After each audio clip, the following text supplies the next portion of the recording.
You're deep in a dense forest. The sun vanished 40 minutes ago. The temperature dropped 12 degrees in less than an hour. No tent, no sleeping bag, no fire yet burning, no signal, no rescue coming, no one who knows where you are. The ground is wet. The wind shifted east and it won't stop. You've already lost feeling in your toes. This would kill someone unprepared, wouldn't it? But the woodsman did exactly this for centuries, in forests that swallowed entire armies, in winters that froze rivers to the bottom, night after night, alone or with a single companion, without a single piece of modern gear. And he survived.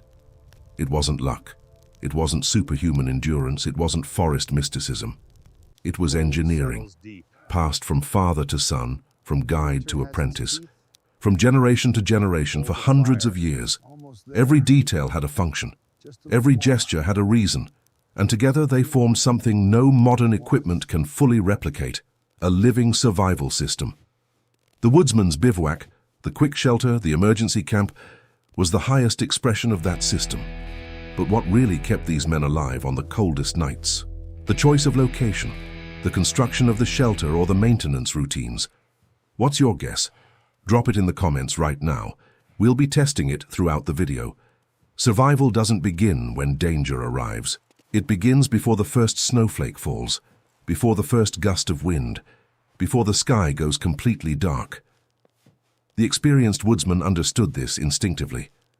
While the inexperienced traveler was still wandering around looking for a comfortable place to sleep, the trained man was already building, because every minute lost after dark cost heat.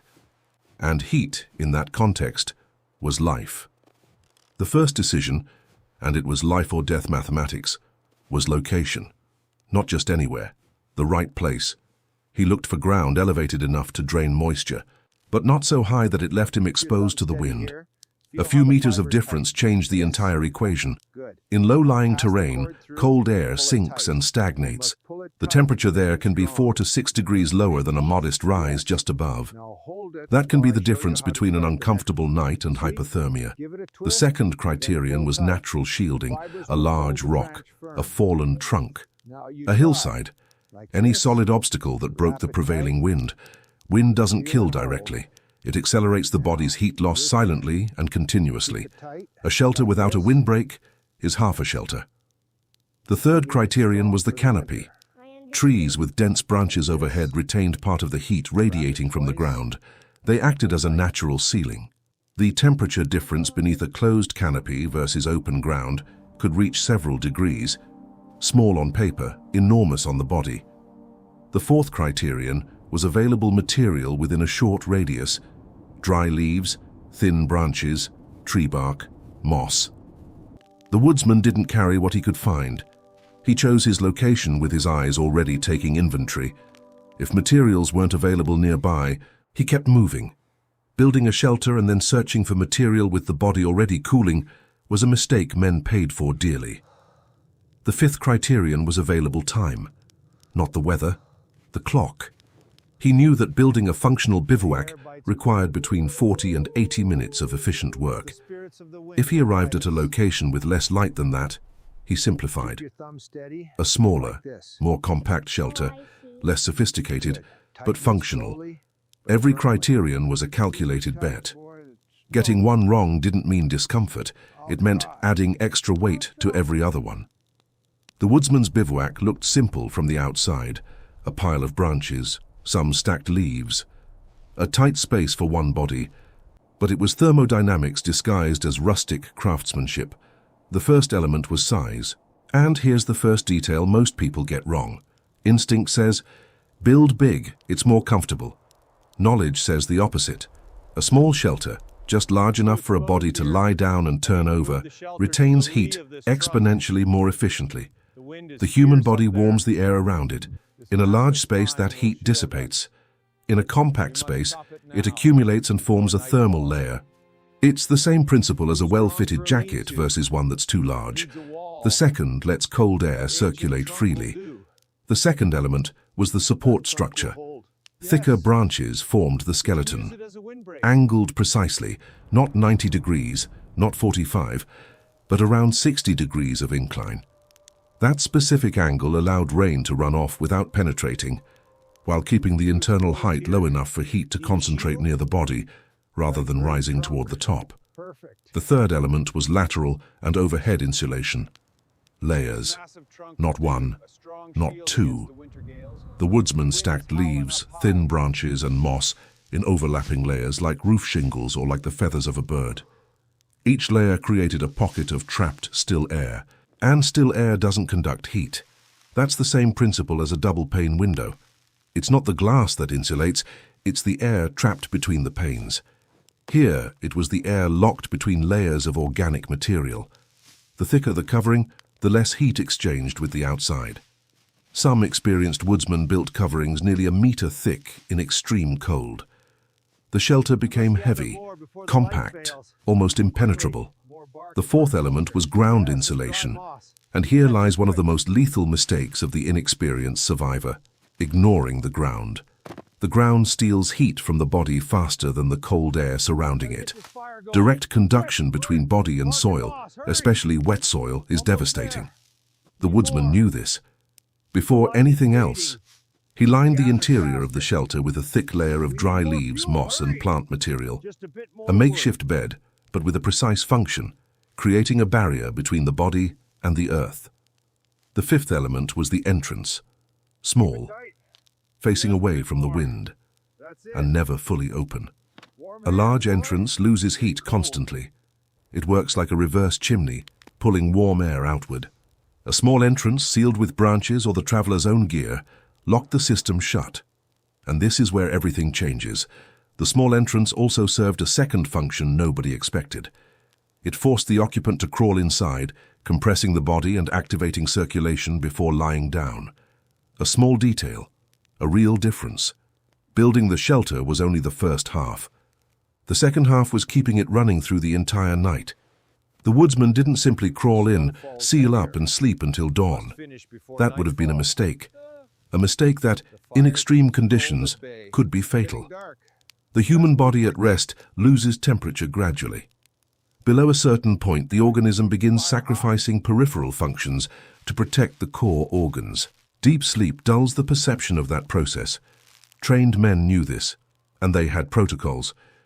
In groups of 2 or more, a shift system was standard. One slept, the other monitored, checked whether the structure was intact, whether material had shifted and opened gaps, whether the interior floor was accumulating moisture from the condensation of exhaled breath. And here is the detail almost no one notices.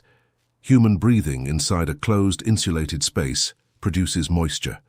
Over time, that moisture deposits on the interior walls of the shelter and begins reducing insulation efficiency.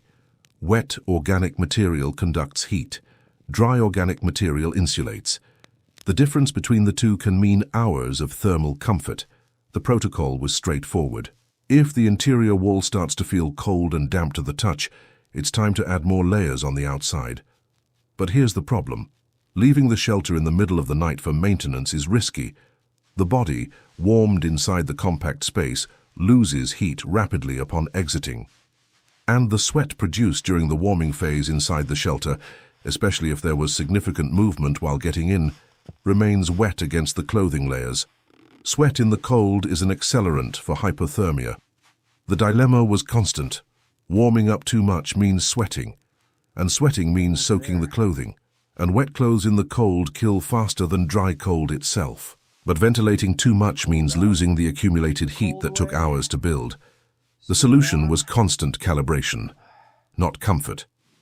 Calibration. The woodsman adjusted the shelter entrance with small, deliberate movements, opened it slightly if he felt too warm, closed it if the air began to cool. It was fine control, almost mechanical, performed in a state of semi-consciousness throughout the night. This wasn't comfort, it was technical survival. But the cold wasn't the only enemy.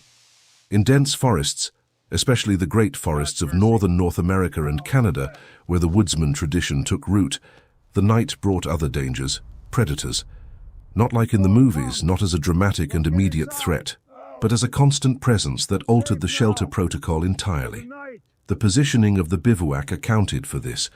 The small entrance facing a specific direction wasn't just wind protection. It was a passive line of defense.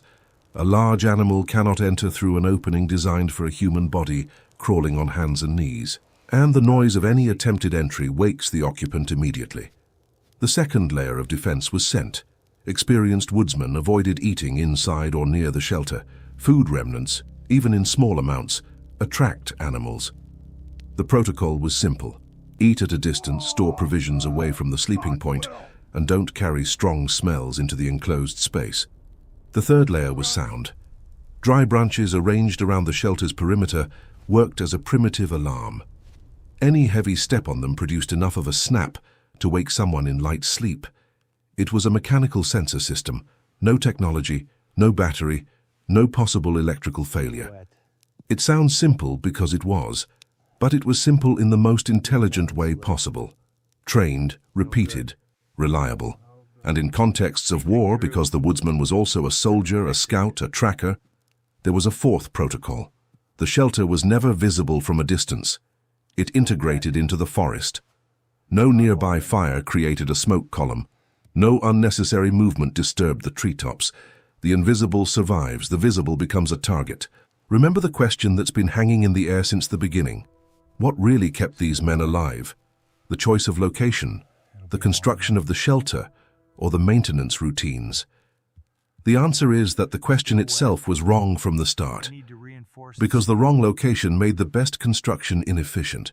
A perfect construction without maintenance collapsed in the middle of the night, and the best routines applied in the wrong place saved no one. They weren't three separate elements. They were a system. Each part depended on the others in a circular way.